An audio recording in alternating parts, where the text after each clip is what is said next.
Welcome everybody to the Resilient Minds podcast. I'm super pumped to be here with you guys today with an amazing individual, Mr. Luke Wren. You know, you guys, Luke is, before he says hello, because I just want to get really excited here and give the amp up because this guy's a blessing. Luke's really a sought out international keynote speaker. He's all business, performance, heartfelt, entrepreneur. You know, started his first business when he was 19, and he shares the stage with some of the world's biggest influencers around the world. He's got over 20 years experience in the health, fitness, business coaching, inspiring people, thousands and thousands of people, from elite athletes, executives, CEOs. But of course, he's a proud father. He's an amazing husband. He resides in Siesta Key, Florida. And his incredible wife, Katie, is always there for him, supporting him through all of his priorities. He's heart, mind, spirit. Please help me welcome Mr. Luke Wren. Thank you for coming. Hello, everybody. Thank you so much for having me, Eric. I'm so fired up, ready to go. I hope everybody is ready for some heat. As you and I, as we were just talking about doing this, had so much energy around it that I just couldn't wait for it. So I'm excited for what we're going to bring to people and share with people, you know, in this next 30 to 60 minutes. Brother, honestly, it's so amazing because I felt like we've been able to have such a great connection even before, because realistically, we really got to know each other just before we jumped on the call.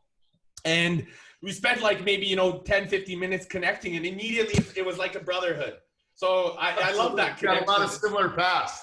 Yeah, man. It's fascinating how it's like, we end up connecting with the right people throughout our journeys as we continue to evolve. Absolutely. I believe everything's energy, and energy is the number one commodity. And that when you find that like energy, we always hear proximity is power, but when you hang around people, when you meet somebody, you know the energy right away. And I think when we got on the Zoom, we're going, oh, this is going to be good, because we just started fueling off each other right away. Yeah, man, I'm super pumped. So, listen, the podcast is called The Resilient Minds, and I always talk about everybody's experience, how it like really helps them to create their big why. And I really believe that. I really wholeheartedly do. I think that our X factor or our experience, it really determines our Y factor or our big purpose, our big why.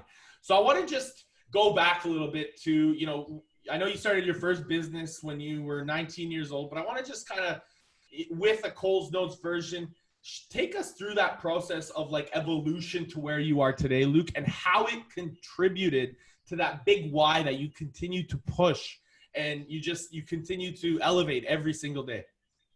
Yeah, I think the number one word that comes to mind when people go, how do I start my own business or my own company or do this or do that or anything in life? The one word that I think most people forget is process. It's a process, or if you want to use the word journey. I think nowadays, so many people, when I talk to people, they're in such a rush. I started, it's been 6 months. It's like, it's been 6 months. You got plenty of time yet, and a lot of times people get comparing now. See, I was blessed that when I started my first business at 19, we really didn't have social media. That'll date me a little bit. I'm 41. So that's 22 years ago. We didn't have social media. So it was a lot easier not to compare yourself to everybody else in the world, that everybody else seemed to be healthier, happier, richer, and know and do better than you. And so when I started my first business when I was 19, it really goes all the way back to when I was 7, and because I started in the health business. And I'll start off with a little story here that, I don't believe I would be on this live with anybody or doing the podcast with you, Eric, without this story. Is when I was 7 years old, the first 7 years of my life, I watched my grandfather, Charles, battle cancer. And, he was a very spiritual man. He was just such a happy soul. And for the first 7 years of my life, he struggled with cancer and eventually lost his life when I was 7 years old. And I remember on his, one of the final weeks I saw him is, he just squeezed my hand and I can still feel it. Like he squeezed it hard for a 7-year-old. And I remember he was so spiritual. That's why it meant so much, is he just said, Lucas, if you don't have your health, you don't have anything.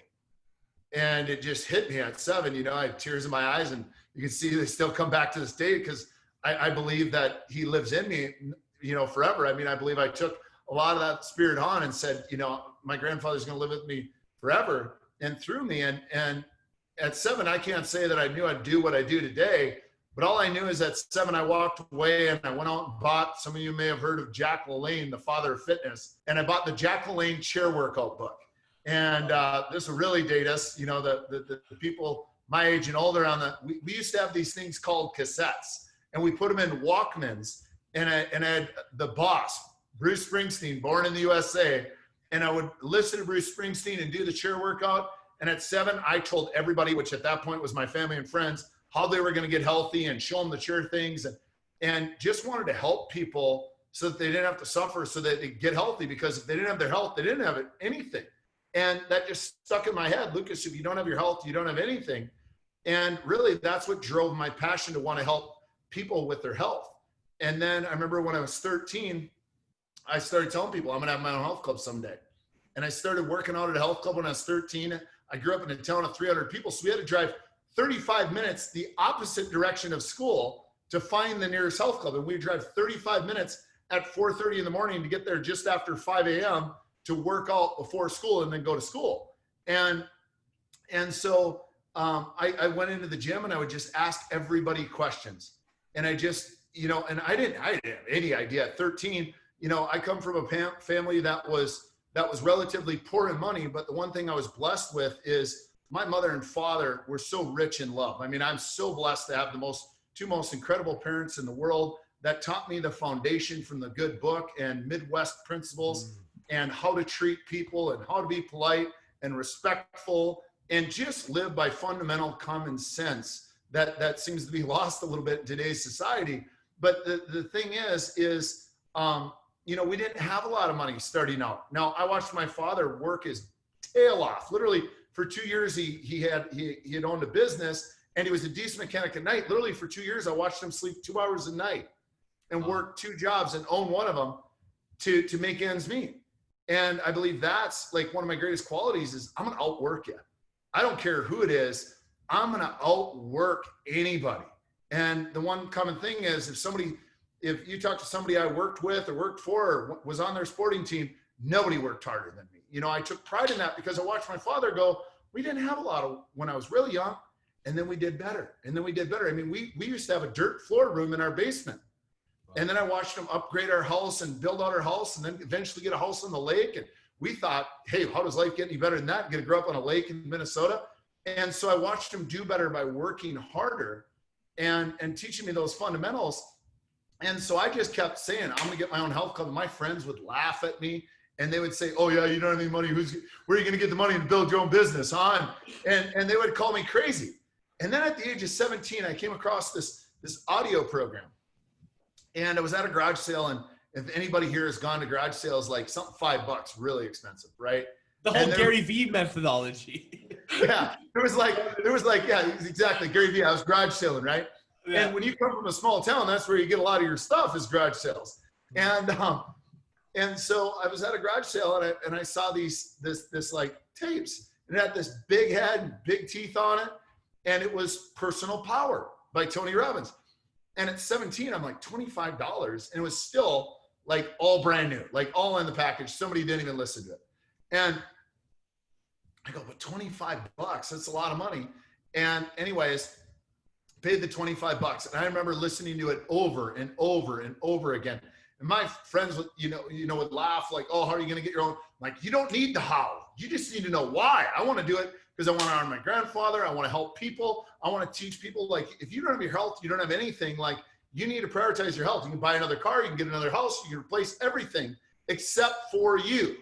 And so that was really where my passion started. And then it just fueled. It was like pouring gasoline on the fire at 17. And I've been, a student of self-development ever since, whether it was Tony Robbins or Jim Rohn or Zig Ziglar or Dennis Waitley or Les Brown or Joel Osteen. I mean, you're a student just like I am, but it was like Tony was always that figure that his voice just resonated, made my cells vibrate. He just had that voice you could listen to, and he kept things simple because I believe simple gets done, complex doesn't.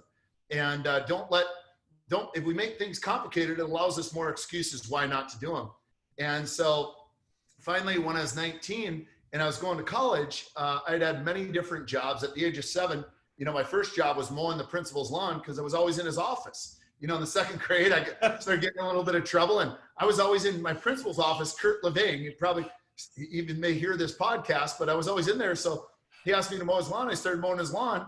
And, then from there, I went on to bale hay at 9 years old. And then I was roguing and rock picking and tasseling in the fields. And then I thought I moved up in the world when I got a job as a dishwasher at Bread's Pizza in Howard Lake, Minnesota. And then after I decided as a wrestler, because I've always been a wrestler all my life, as a wrestler, it wasn't really a smart idea to work in a restaurant if you were going to be cutting weight. So after washing dishes and then eventually becoming a pizza cook, I was like, it's not fun to work around food all night after wrestling practice when you got to make weight a couple days later. I couldn't imagine. I couldn't imagine. And so I took a job.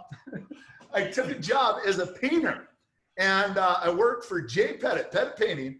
And I remember seeing a couple invoices. I'm like, wait, he gets paid that to paint that house? I'm painting the whole house.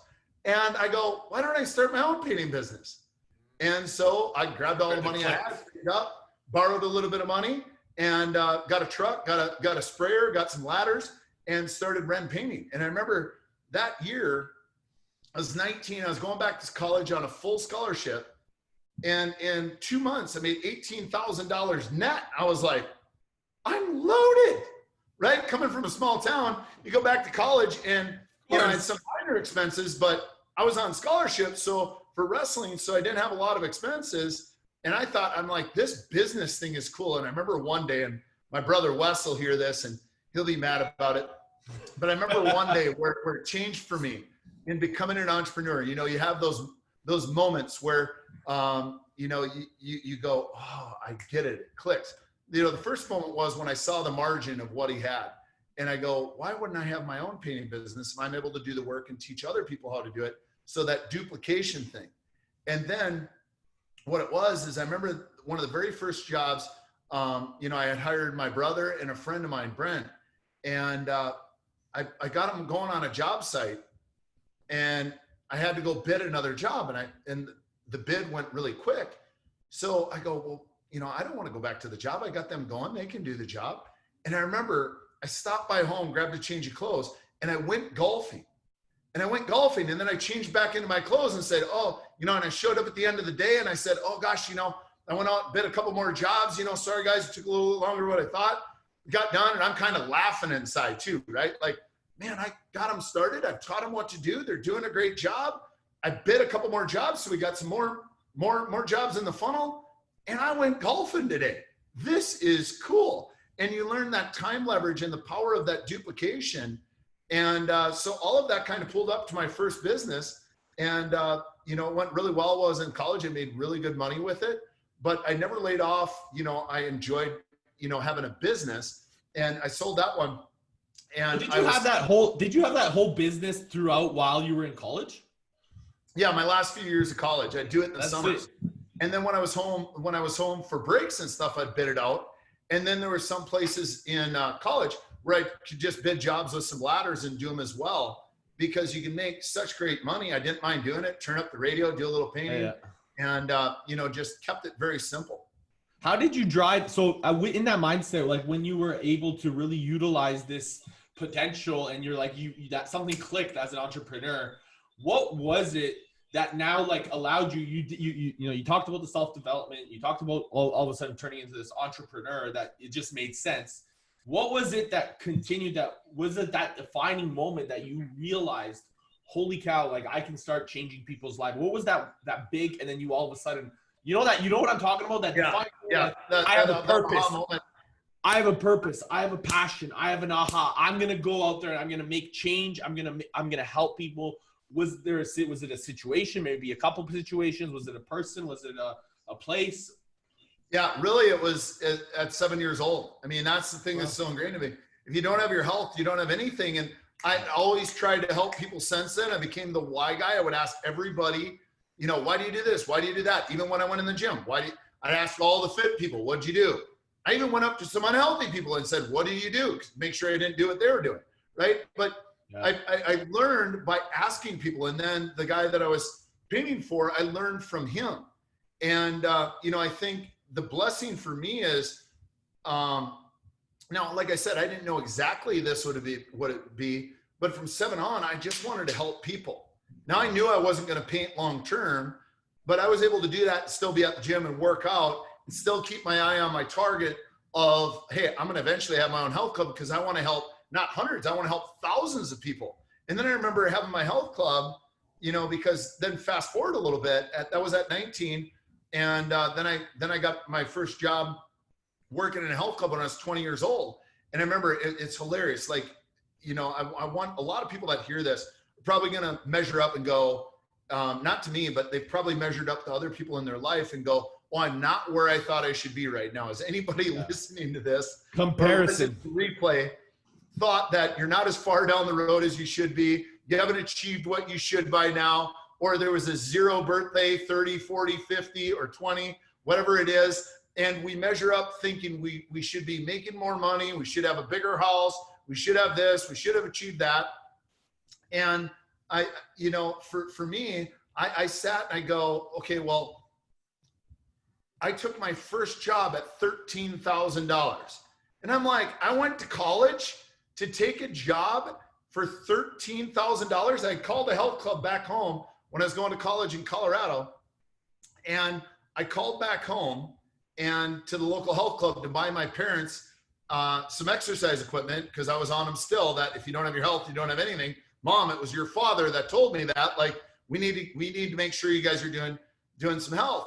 And I was trying to get him a bike and a treadmill. And the guy goes, well, what are you doing? I said, well, I'm coming back this summer. He goes, well, would you like a job? I said, sure. He goes, so you can be a personal trainer. I'm like, yes. He goes, you have to get certified. Sweet. I was certified in 2 weeks. And some people were studying for that for a long time. I'm like, all it is a test. Study, read, and go take the test. And I remember coming back and I was so excited to go to work for $13,000 a year. And I just took everything I had learned to this point and applied myself. And like I said, it's so important to work hard and apply what you learn. I think so many times people are in a rush and they go, oh gosh, I got to do this or I got to do that. I just go, this is part of the process. I got to understand training if I'm going to own a gym.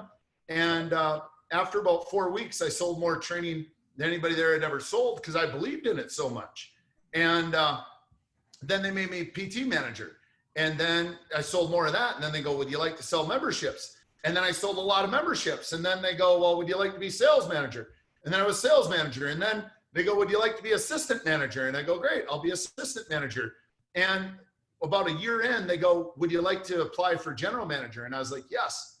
And it's the only job I ever applied for that I didn't get. And I've never forgot it. I still got a sore spot because of it. And because they had somebody from a bigger gym come and apply, and they go, wait, you're going back. I still had 1 year of college left. And they go, wait, you're going back to another year of college and you're wrestling at the Division II level? And do you think you can run our club? I go, I work hard enough that I could work part-time and do better than any general manager you're going to hire. And they said, well, how are you going to do that? I said, simple. I said, I will drive up in the morning, do my workout, drive back. I'll schedule all my classes for night. I'll work during the day. I'll go to practice, and then I'll go to classes at night, and I'll do that for 6 months. That's simple. I'm only going for one more semester. And they're like, there's no way. So they didn't give me the job, and they give it to a guy named Scott. And I looked straight in the eyes. I said, Todd and Janelle, you're going to regret this decision. And 2 months later, they said he didn't pan out. Would you still want the job? I said, I told you. And I took the job, and that's where I got my first job.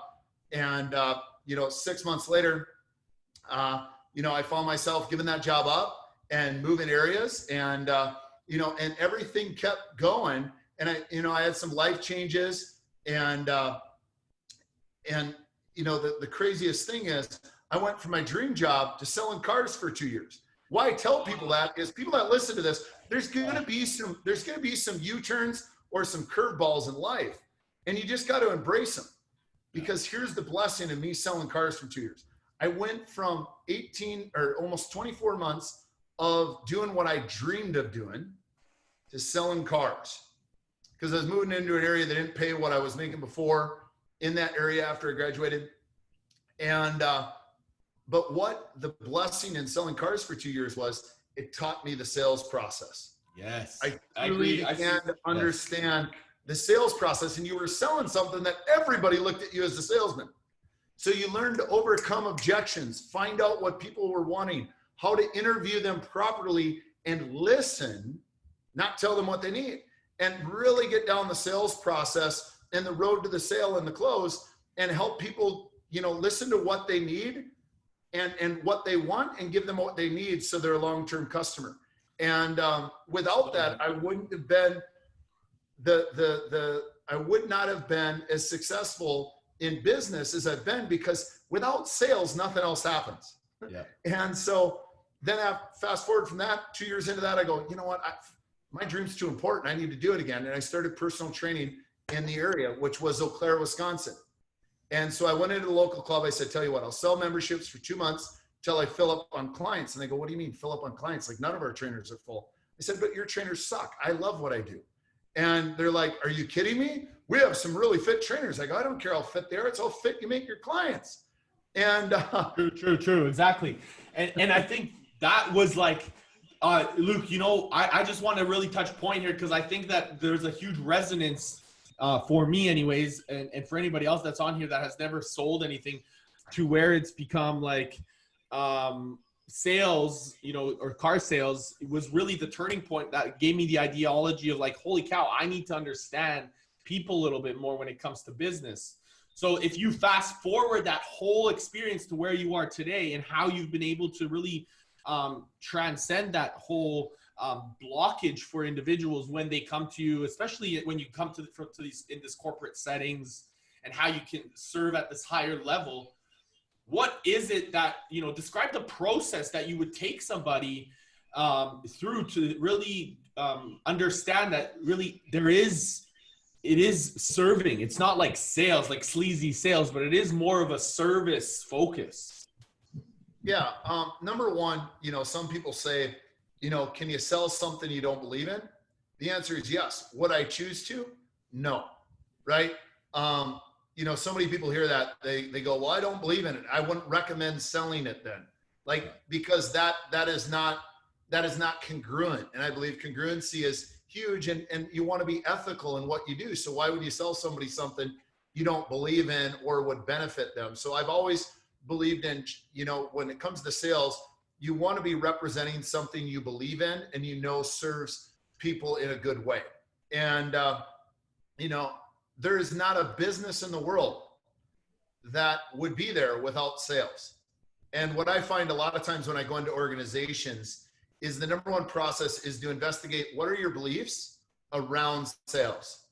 And because usually what I've found is when I work with people that aren't getting the numbers they're looking to get, it's because of some limiting belief up here or a bad experience of their past that they had in a situation or around sales. And that's what's holding them back from hitting new numbers. Or it could be a belief on how much money they should make doing what they do. But the highest paid position in the world is sales, right? Because if you sell more, you're going to make more in most companies. And in a lot of companies, the top salespeople make just as much as the salaries of the CEOs. Now the CEOs usually are getting stock or things like that and can grow from that. But usually the number one thing that every growing business has is a quality sales team. So number one process is investigate your beliefs. Secondly, it would be, do you have a system and structure to how you're selling, right?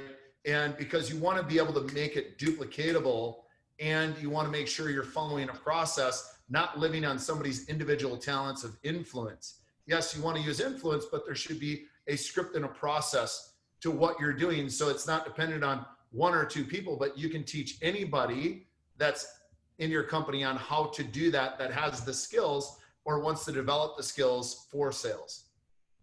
Epic. And is that something, so when you go into these great companies and things like this, how many do you find that are missing that connection with their audience or with their prospective clients? Because I think that a lot of people miss the beat there, where it is become so product centric or service centric, not very client centric. Yes. And one of my great mentors, always said, don't fall in love with your product or service. Fall in love with your customer. Keith Cunningham, brilliant business guy, said, don't fall in love with your product or service. That's what's wrong with most companies. Fall in love with your customers. And I'm not that bright of an individual. I'm willing to work hard. I beg to differ. And I care about people. I think that a lot of times people let the how get in their way. And if you're looking at, I look back and go, gosh, I just pinch myself sometimes what I get to do for a living now, and where I get to live. And, right out, you look out your office window and there's water there, and we get to live in one of the most beautiful areas of the United States here in Sarasota and Siesta Key. And the thing is I go, how did that all happen? And I believe it's when you care about people and you want to add value to people and you focus on adding the value, the how doesn't get in the way because the why's stronger than the how. And I know people have heard that a lot of times, like, what's your why? Yeah, your why is important, but not as important as, are you adding value to others? Is it important to them? Are you helping them? I believe when we can tie our whys, not just to ourselves, but adding value to others, we get another gear. We figure things out differently and things work out better because people want to help people that are helping others, not just themselves. And that is, I love that. I love it because I think for me, I remember being personally the individual that was like, how can I benefit from this? How can it be about, like, what is in it for me? What is in it for me? How is this going to serve me? Right. And so, and as you know, and like it happens, right? Like that's just a natural evolution, I think. But I remember, like, over the years now, there's been a shift where it doesn't become about us anymore. It becomes, what is the greater, like, where do we want to leave our legacy or live it currently so that we can do something without expecting everything, right? And the greatest thing, I like, the purpose of living is giving. I really love how Tony shares that, and I think that's been like almost like a light bulb moment. And share with us ways of if people are out there and they're like, well, I don't have anything to give. I don't know how, I don't have any value. I don't know what I could do to really step out of my own comfort zone, because there's a terms of resilience that we believe, I think, that we've overcome, both you and I, that we've all of a sudden developed this type of self-value, especially for myself. I can't speak for yourself. I know that as we've continued to grow, we've elevated in a way that allowed us to feel like we have something to contribute. So for somebody maybe that's starting out or isn't uncertain about themselves, what is a way that they can really take advantage of their expertise or their beliefs and really start to give more value? Yeah, like you said, all of us at times have self-doubt. There's days that you have it, there's days that I have it, and people go, no, you never do. We all do.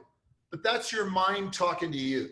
And we need to control our mind. And how you control your mind is you decide what you want, and the way we build a belief is nothing more, right? If you believe you can't do something, you're not smart enough, you don't have the X factor, the skill, the knowledge, whatever it is, you're right.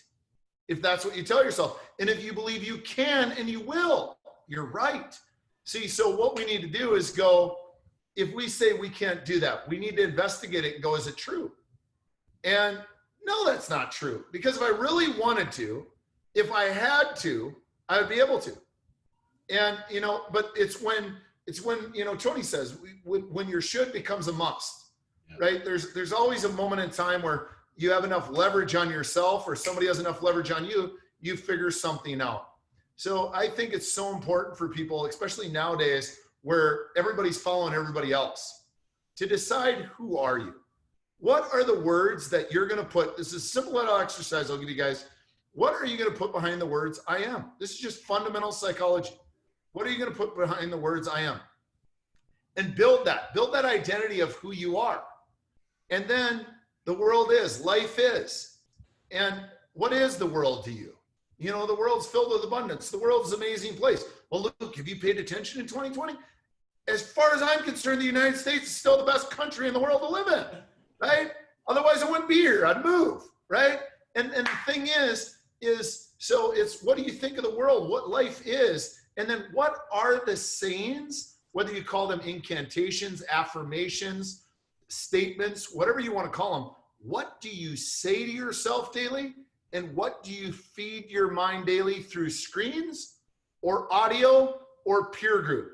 See, what we say to ourselves and what is said to us, whether it's through audio, video, or peers, repeatedly becomes our belief system. And that's where we've all heard from so many people in self-development, proximity is power. See, we worry about our kids when we have children, we worry so much about, oh no, you're not hanging out with them, him or her, or we're not going to live in this neighborhood, because we're so worried about knowing that if you hang around people that are getting in trouble, you'll get in trouble.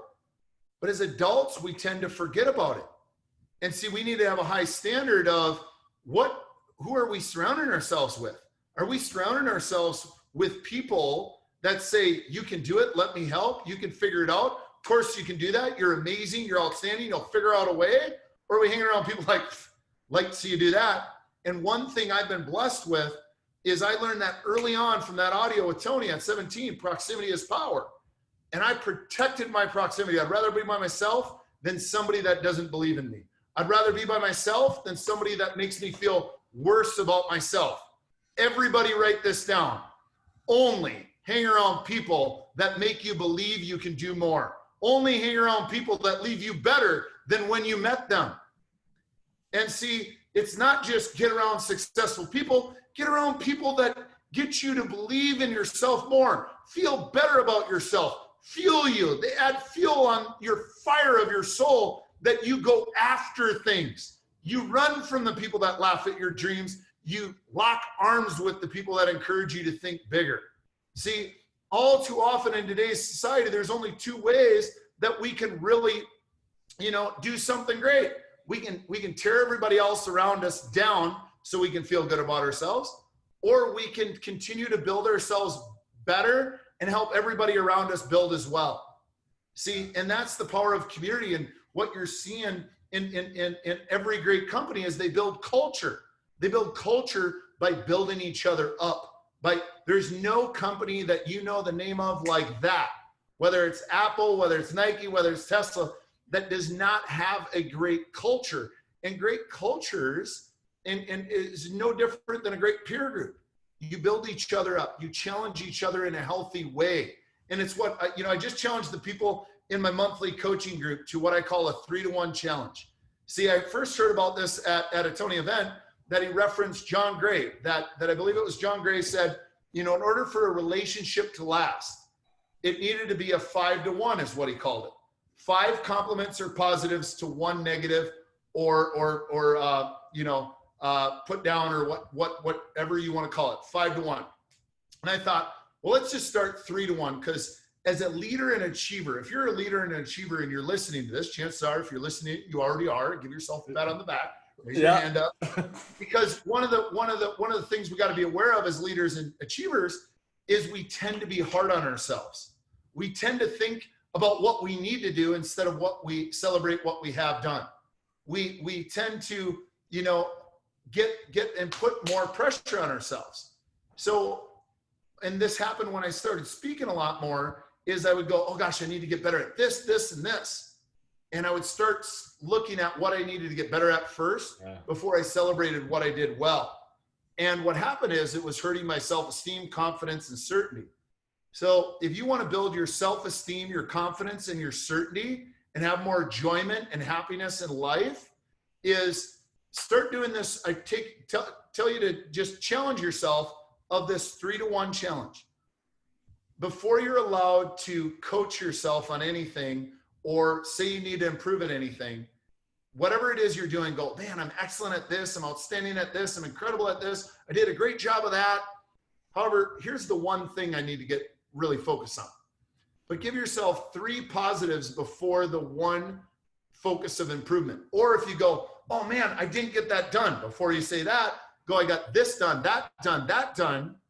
However, I still need to stay focused on getting this done. See, it builds a better muscle that improves our self-esteem and our confidence and our certainty. And the more confident, the more self-esteem we have, the more certainty we have, the quicker we make decisions. And as in the book, Think and Grow Rich, the most successful people over time make decisions quickly and waver slowly. Unsuccessful people in any area of life make decisions slowly and waver quickly.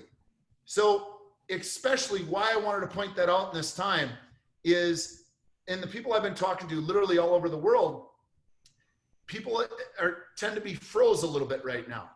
They tend to be making decisions slower and second guessing things more often.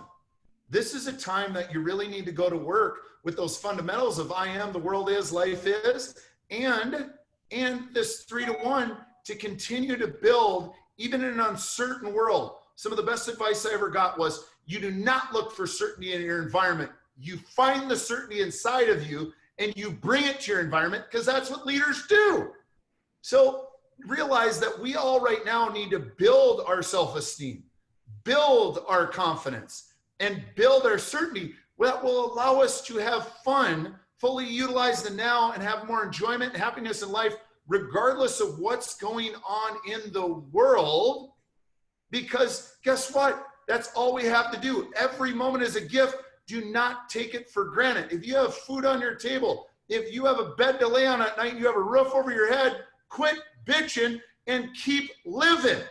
Amen. And I'm sorry if that seems harsh, but it doesn't matter. Yes, it's uncertain. Yes, there's some crazy things going on in the world right now. Yes, there's some unjust things that have happened. I'm not running from that at all. But I'm saying, if each of us really goes to work on 3-to-1ing ourselves, and we build that self-esteem and confidence and certainty within ourselves. And here's the other thing, step 2, challenge the people you hang out with to do it for themselves first. As I said, we're going to start with ourselves, and then challenge them to do it with you and their friends. See, we all need to do it for ourselves, because the better we feel about ourselves, the better we treat others. Has anybody ever found that when you feel really good and you're in a good mood, it's easy to treat others better? However, when you're beating yourself up and you're hard on yourself, you tend to be harder on others.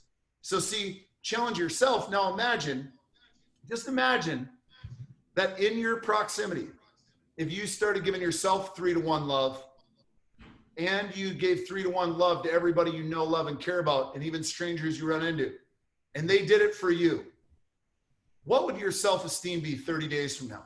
What would your self-confidence be 30 days from now? What would your certainty be 30 days from now? And how decisive would you be about going after your dreams? And you go, but how are you supposed to dream with what's going on? The other thing is, you can give up on them. Tell me which one you'd regret, going after it or giving up. See, I can live with having to attempt multiple times, but I can't live with giving up on what matters to me in life. Wow. And let go of whatever belief. If you have a limiting belief, ask yourself if it's true, and start saying different things to yourself. Start hanging with people that believe in you. Start the 3-to-1. Start getting people around you to 3-to-1 you. If somebody cuts you down on a regular basis, it's simple. The solution to that is turn around and run in the opposite direction as fast as you can. It's a choice who you spend time with. Love your family. Choose your friends wisely.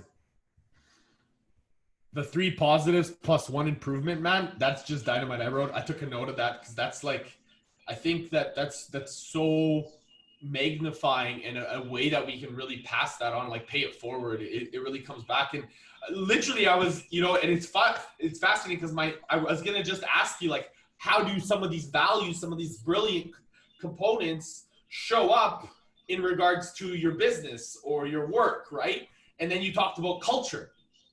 Right? You talked about creating culture. So tell us, would you mind just sharing, because you've given us such a clear path of like how you can really evolve and step up to the next level. But what do you feel with, whether it's organizations or people within themselves and the culture that they're creating, why do you think, or one reason why some of these organizations or people fail? I think sometimes people take things too seriously. They don't stay focused on the outcome. They get lost in the task or the how.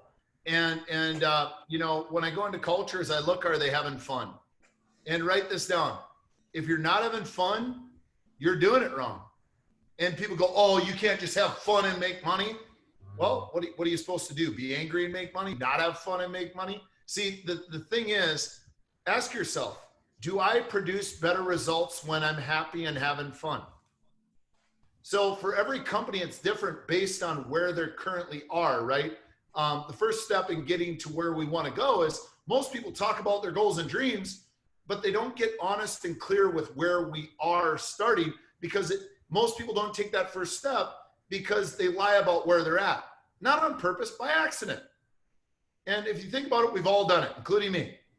When I look at why I didn't take action, I didn't get clear where I was. Because see, when we get clear where we are, when a company gets clear and they go, you know what, our culture is shit, we need to change that. That's much easier to go, let's start brainstorming what could we do to improve it. And here's the biggest thing I tell companies is it doesn't matter whether it's a very small company, you know, under 25 employees, and maybe it's a startup, or if it's a company with thousands of employees. Incorporate the people you're building the culture for in the brainstorm and get as far away from reality as possible. And brainstorming means throw up ideas, even if they're outrageous, not judge them, and then come back to it a week later or the next day and investigate. Hey, what ideas do we like? What ideas do we not like? But you don't judge it in the brainstorm. See, because people are much more likely to adopt a system they were part of creating, and it gives them more ownership in it. And you come up with ideas that you normally wouldn't get. See, a lot of times, especially in today's cultures, one thing I point out, especially when I work with large companies, does today's game-changing innovation usually come from somebody that's been in the company for decades, or somebody that's older, or does it typically come from somebody new to the organization or brought into the organization or younger? Which one? New. And we all know it. Yep. New, right? So if you're excluding and just going, oh, here's the high up team that's going to decide what the culture is, number one, good luck getting buy-in because people didn't feel part of it. Number two, you're missing out on some creative ideas that you might not be thinking of because you've been in it too long. That's why we have coaches in sports. That's why I believe in being a coach. That's why I always have coaches, is because, see, I'm in my game every day. I'm in the game of my businesses. I'm in the game of my life and relationships. See, when I have a coach and they can give me some outside perspective, but they see things differently because they're not in the game. That's why, like in American football, they sit up in the box because you can see things differently than if you're on the field. And see, when we go to redo cultures, number one, it's getting clear and be honest. Where's your culture at? Number two, it's bring everybody together, make them part of a brainstorm of ideas, then look at the ideas. And for every business, it's going to be different, but there's one word: create fun. Happy employees do better. Yeah. And when things lighten up, things tend to brighten up. You know, another one of my mentors, Jay, always told me that. He said, Luke, and he built a multi-billion-dollar organization. And you know, he said, Luke, when we lighten up, things tend to brighten up. And every time I've taken myself too seriously, you lighten up and all of a sudden you find different solutions. And I think when people are relaxed and having fun, they're still held accountable. Everybody likes to be held accountable. If somebody doesn't like to be held accountable, that's probably somebody you want to keep an eye on. But A players love to be held accountable. And so you want to hold people accountable, but you want to give them the freedom to have fun and be happy at what they're doing, and they'll produce better results. So I hope that gives people a couple steps of where to start. Yeah, and I can spend like a week on that, or I know. I want to give you as many nuggets as possible. Dude, we could be here forever with all the brilliance you got in your brain. I want to just share that, like, I think that what you shared there was dynamite. I just hired an amazing project manager, and I have to say that he brought so many great ideas to the table that because he's so process driven, it was so nice to like learn because, and obviously everyone's adapting to that because it's new buy-in. It's everyone thinks it's great. So I think that that's tremendous value there for anybody that's listening. Look, I know, I want to really respect your time and things like this, but before we go, I do really want, if anybody wants to, find out more about you, find out more about your mastermind, find out more about what you're currently doing. Do you mind just sharing a little bit about that and how they can connect with you? And I'll also put the links into the show notes as well. Absolutely. Number one, the one medium that I respond to people personally is my Instagram. So feel free to message me, but I got a couple other really cool things. If you're somebody that you enjoyed what you heard today and you're looking to go further, faster forward and gain new tools and strategies, accountability and peer group, I got what I call my passion project. It's my Results Coaching Monthly group. And you just go to LW is in Luke Wren, so lwresults.com because it's all about results. So just go to lwresults.com. I got a short video that tells you about it there, tells you what's all included, but you get me live 3 times a week. I do Q&A through Zoom where I cover like 20 minutes of content, Q&A twice a week right now with what's going on. We need to be, I call it FAT, flexible, adapt, adjust, and continue to take action. So I've upped the Q&A to twice a week, and then I go live in there or have a special guest every week as well. And there's many other added bonuses in the members area. So just go to lwresults.com and check that out. And the beauty of that is why that's my passion project is I look back and I said, what do I wish I would have had early on? People always said, what would you have given yourself, a 20-year-old self, advice? And I go, I wish I would have had access to me with 20 years of mistakes and and some successes as well. And so I'll help you compress time by sharing all the things I messed up and give you some insights, but also it's not just me. The group is about we, because we got some really cool people, some people far more successful than me in the group, and it's about a peer group. And the best part is I wanted it, I go, well, 20, I'd need it to be really affordable. It's just $97 a month. And I take all the risk for you. You get 21 days. Anybody that goes there, Eric, anybody in your crowd, you'll get 21 days free. If you go there right now for a limited time, we're going to give them, Eric and I are going to give you 21 days free in the group. Cancel anytime in the 21 days. And if you choose to continue, the best part is it's either $9.97 a year or just $97 a month. And any month you feel you didn't get 10 times the value you're paying, just send an email to my staff and they'll refund your money, because it's about helping you go further, faster, forward, but enjoy the ride along the way. And for those of you that want to dive in deeper and have a smaller accountability group and work with me personally, I have lwmastermind.com. And that's where you can be in a personal mastermind with me live every month and work a little more one-on-one with me and a small group of people holding each other accountable, where you get hot seated every month. So we hold you accountable as well. So those are the 2 best ways to really dive deep. And otherwise, for anybody else that isn't interested in those, just follow me on Instagram. Comment. I put great content out on a regular basis that I really feel serves people. And if you ever have ideas of things you want content on, send it to me, because I'm not smart enough to figure out what everybody needs. So feel free to suggest.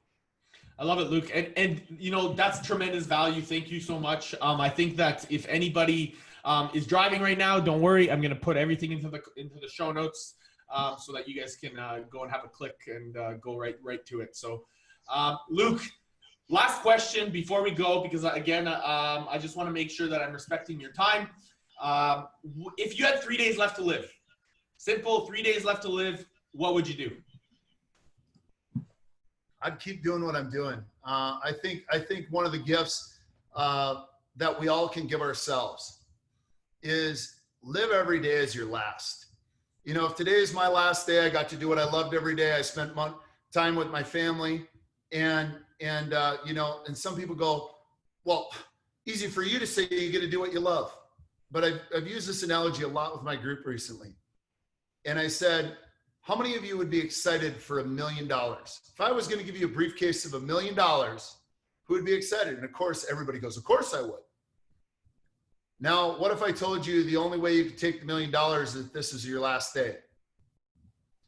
So I don't care what craziness is going in the world right now. I don't care what happens next week. Appreciate and live in the present. That's why it's called the present. It's a gift. And live every day fully, regardless of what's going on. Because we never know. We are here for a very short while. We're not in control of that.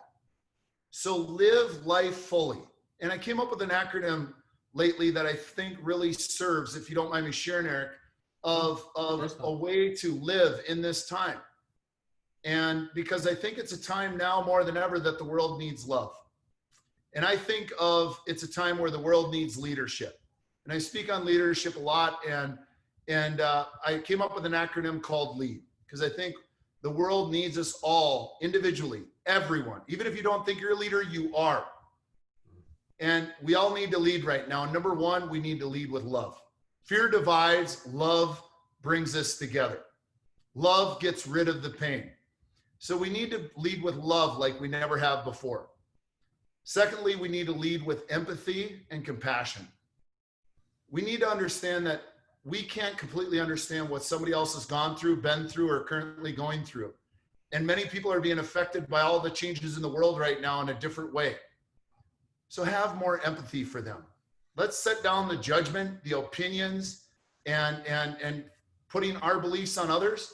And let's lead with love, empathy, and compassion. Thirdly, self-accountability. Let's not worry about what others are doing. How are we showing up? How will we respond? How will we be there for people? Are we leading the way we should be leading? Hold ourselves accountable. And most importantly, and last, is to continue to be decisive. Yes, it's uncertain times, and that's why it's important that we do that 3-to-1 to build the self-esteem, the self-accountability, the certainty, so we can continue to make decisions, because decisions are what keep us moving. This is not a time to stop living. This is a time where we need to live more than we ever have before. This is a time not to be rigid or this is the way things are. This is a time to get, as I said, fat, flexible, adapt, adjust, and continue to take action. So I want to challenge everybody as we wrap this up. I want to challenge you to step into the leader you were born to be. And I challenge you to lead with love, lead with empathy, lead with self-accountability, not worrying about others, leading yourself, and continue to make decisions. You need you. Your family needs you. Your community needs you. And if there's ever been a time, the world needs you. So I wish that upon everyone, and I challenge you from the bottom of my heart to do that, because I believe there's nothing more that will help solve the pains that people are feeling right now than love, empathy, self-accountability, and continuing to make decisions to move forward and live life fully. Bless you. That's amazing. What an amazing, thank you, Luke. I just want to really, first off, say thank you for your time. Thank you for the blessings that you've shared today. And thank you for all, your brilliance and wisdom, man. It's been nothing but a pleasure. And I look forward to, connecting in person real soon. Absolutely. And thank you, Eric, and for all the great content you're putting out there. It's been a blessing and an honor to be on here. And I can just feel it's great energy of the start of a very amazing relationship that we'll continue to go deeper on. So thank you so much. Thank you to everybody that gave of your time to join us today, and appreciate you. Love you. Let's go lead. Let's go lead. Cheers, bro.